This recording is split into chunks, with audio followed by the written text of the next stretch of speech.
لیلۃ القدر کی رات بہت ہی بابرکت رات ہے اور اللہ کی خاص رحمتوں کا نزول ہوتا ہے۔ سورۃ القدر میں اللہ رب العزت نے اس کی بڑی فضیلت بیان فرمائی۔ اللہ رب العزت ارشاد فرماتے ہیں انا انزلناہ فی لیلۃ القدر، اس قرآن کو ہم نے لیلۃ القدر میں نازل کیا۔ لیلۃ القدر کی سب سے بڑی فضیلت یہ ہے کہ اس میں قرآن کا نزول ہوا، کیونکہ قرآن یہ اللہ کی کتاب ہے، اللہ کا کلام ہے، تو قرآن سے کوئی افضل کوئی بہتر کتاب نہیں ہے۔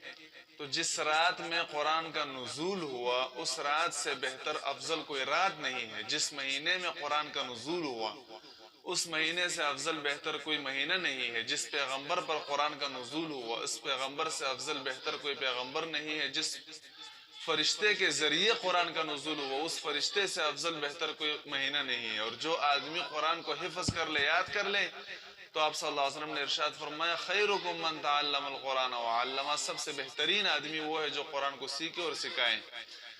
تو قرآن یہ خود بھی بہت بڑی فضیلت رکھتا ہے، اور جس چیز کا تعلق قرآن کے ساتھ ہو جاتا ہے تو اس میں بھی فضیلت آ جاتی ہے۔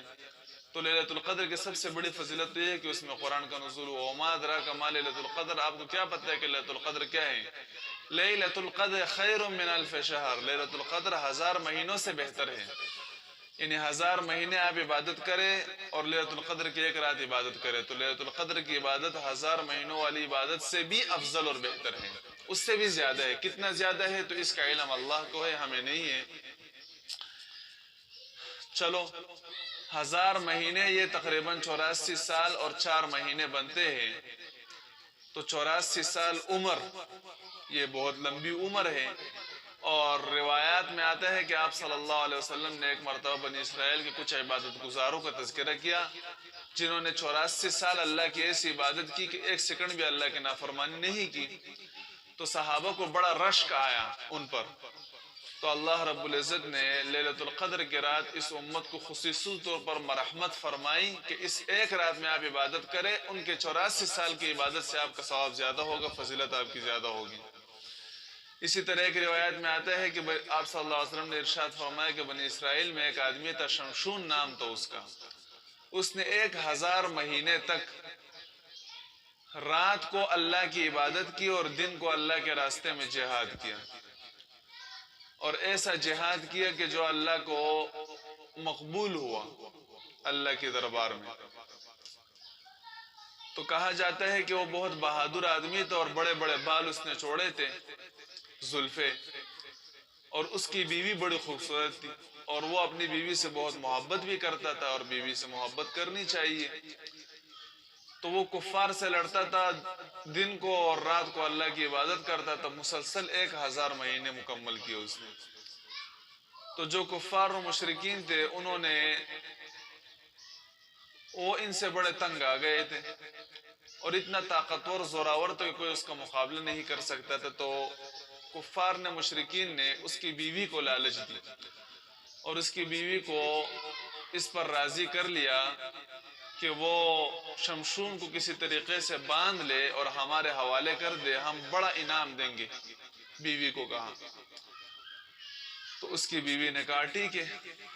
تو رات کو بیوی نے اس کو رسیوں سے بڑا مضبوط باندھا، تو وہ جب صبح اٹھا تو اس نے رسیاں ساری توڑ دی اور غصہ ہو کر بیوی کو کہا کہ تو نے کیا کیا؟ بیوی نے کہا کہ میں آپ کی طاقت کا اندازہ کرنا چاہتی تھی۔ عورتیں بڑی چالاک ہوتی ہے، تو کہا کہ میں آپ کی طاقت کا اندازہ کرنا چاہتی تھی کہ آپ کے اندر کتنی طاقت ہے۔ تو اس نے کہا ابھی پتہ چل گیا آپ کو؟ کہا ہاں پتہ چل گیا کہ آپ بڑے طاقتور ہیں، رسی کو بھی توڑ دیتے ہیں۔ مشرکین کفار نے جب بیوی سے پوچھا کیا ہوا، کہا کہ کچھ بھی نہیں ہوا، اس کو تو میں نے مضبوط باندھا لیکن کوئی فائدہ نہیں ہوا۔ انہوں نے کہا کہ زنجیر سے باندھو آج۔ تو اگلی رات بیوی نے اس کو زنجیر سے باندھا، وہ جب صبح اٹھا زنجیر کو بھی اس نے توڑ دیا۔ جب زنجیر کو بھی توڑ دیا بیوی کو کہا کہ یہ کیا کیا تو نے؟ بیوی نے کہا کہ آپ کی طاقت کا اندازہ میں لگانا چاہتی تھی کہ زنجیر کو آپ توڑ سکتے ہو یا نہیں۔ تو بیوی نے اس سے پوچھا کہ ایسی کوئی چیز ہے کہ جس سے میں آپ کو باندھوں اور آپ اس کو کھول نہ سکے؟ اس نے کہا کہ ایک چیز ہے. کہا کیا ہے؟ کہا میرے جو بال ہے اگر اس سے مجھے باندھ لیا جائے تو میں پھر اپنے آپ کو نہیں کھول سکتا. اور اس کے بال جو ہے پاؤں تک پہنچتے تھے. تو بیوی نے اس کو مضبوط باندھ لیا. کہا کہ میں آپ کی طاقت کا اندازہ لگانا چاہتی ہوں. جب باندھ لیا تو آپ نے آپ کو کھول نہیں سکتا تھا.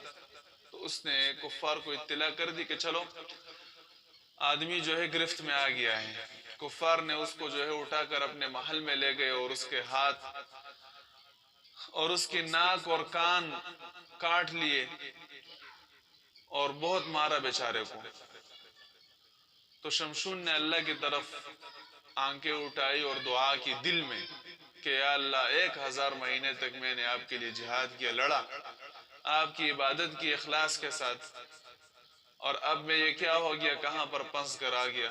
تو اللہ رب العزت نے وہ محل ان کفار مشرکین پر گرا دیا اور شمشون اس میں بچ گئے، زندہ نکلے اور اس کے ہاتھ پاؤں بھی کھل گئے اور ناک اور کان بھی درست ہو گئے. کرامات ہوتی ہے اولیاء اللہ کی، تو یہ بھی اللہ کے ولی تھے، بزرگ تھے، تو کرامت کے طور پر واپس کل بھی گئے اور درست بھی ہو گئے اور سارے مشرکین جو ہے مردار ہو گئے اور بیوی کو بھی پکڑ کر ایسا چکنا چور کر دیا.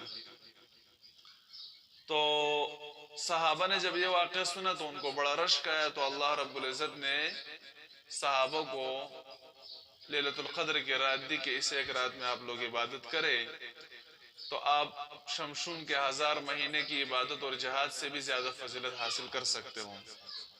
شمشون کا جو واقعہ ہے یہ اگرچہ اسرائیلی روایات میں سے ہے، لیکن اسرائیلی اس ٹائپ کی جو روایات ہوتی ہے وہ قابل قبول ہوتی ہے اور اس کو بیان کیا جا سکتا ہے. ہر اسرائیلی روایت مردود نہیں ہے. آپ صلی اللہ علیہ وسلم نے ارشاد فرمایا کہ حدثوا عن بنی اسرائیل ولا حرج، بنی اسرائیل کی اسرائیلی روایات آپ لوگ بیان کرو، اس میں کوئی حرج نہیں ہے. اس قسم کی روایات، ہاں جن روایات میں انبیاء کی توہین ہوتی ہے یا اللہ کی توہین ہوتی ہے یا شریعت کے ساتھ ٹکر ہوتا ہے اس کا، تو ان روایات کو پھر بیان کرنا جائز نہیں ہے اور ان روایات کو قبول کرنا بھی جائز نہیں ہے. اور جو لیلۃ القدر کی علامات روایات میں آئی ہے کہ سمندر کا پانی میٹھا ہو جاتا ہے اور درخت سارے سجدے میں گر جاتے ہیں اور انوارات برستے ہیں اور فرشتوں کا نزول ہوتا ہے، تو یہ ہر کسی کو نظر نہیں آتا. بعض خاص قسم کے اولیاء اللہ، اللہ کے ولی اور بزرگ ایسے ہوتے ہیں جن کو نظر آ جاتا ہے، لیکن ہر کسی کو یہ نظر نہیں آتا. بعض لوگ سمجھتے ہیں کہ بھئی ہر کسی کو یہ نظر آئے گا، ہر کسی کو نظر نہیں آتا. بس یہ ہے کہ عبادت کرنی چاہیے. اس میں اگر کسی کو نظر آ بھی جائے تو حافظ ابن حجر عسقلانی رحمۃ اللہ علیہ فرماتے ہیں کہ اس کے لیے ضروری ہے کہ اس کو چھپائے اور لوگوں کو بیان نہ کریں.